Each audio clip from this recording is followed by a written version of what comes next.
ఏంది నువ్వు ఇక్కడ ఉన్నావు? పార్క్ అంతా నేను ఎతకతానే ఉన్నా. ఇది చూడు ఎంత ఉందో. అరే ఇదేంది నా అంతే ఉంది. ఏంటి నీ అంతే ఉందా? అదే నీది ఇంతే ఉండిద్దా? కాదు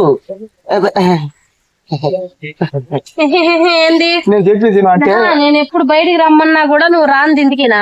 కాదు అంటే పార్క్ అయితే ఈజీగా ఉంటది, మీ ఇల్లు అయితే కష్టం కదా. నేను ఎప్పుడు బయటికి వెళ్దాం ఓ రూమ్ కి వెళ్దాం అంటే ఎప్పుడు నేను రాలేను నాకు పని ఉంది అది ఇది అని చెప్తావు. ఇంటికేనా నీది ఇంతే ఉందనే? ఇంతే పెద్దది పెద్దది అది ఎందుకు నాది ఇంతే ఉంది అన్నావు నువ్వు? సడన్ గా కంగారులో హడావిడి అటు వచ్చేసింది. కంగారు ఏముంది నీకు? నిజంగా లోపలే ఉంది అదే చెప్పావు కదా. తెలుసు కదా నాకు టెన్షన్ ఎక్కువ. ఏం టెన్షన్ ఎక్కువ అంటే నీవు సగం మొగ్గేసుకొని నన్ను ఎందుకు ఎవరికి ఆరోగ్య ఏమైనా చూస్తే బాగుండదు. నీకు అసలు లెగదు అందుకే నువ్వు రావు రూమ్ కి రావు ఎడికి రావు నీకు ఇంకే లెగదు. ఇదిగో ఇది ఎట్లా ఇరిగిపోయిందో అట్లాగే నీ కూడా ఇరిగిపోతాయి ఎప్పుడో వేరైపోతాయి. చెప్తాను ఇంకోసారి నా జోలు రా నీ సంగతి చెప్తా. నా మాట మొక్క పని చేయని మొక్క నాకెందుకు తిరుగుతున్నారా? అది కాదు చెప్పేది.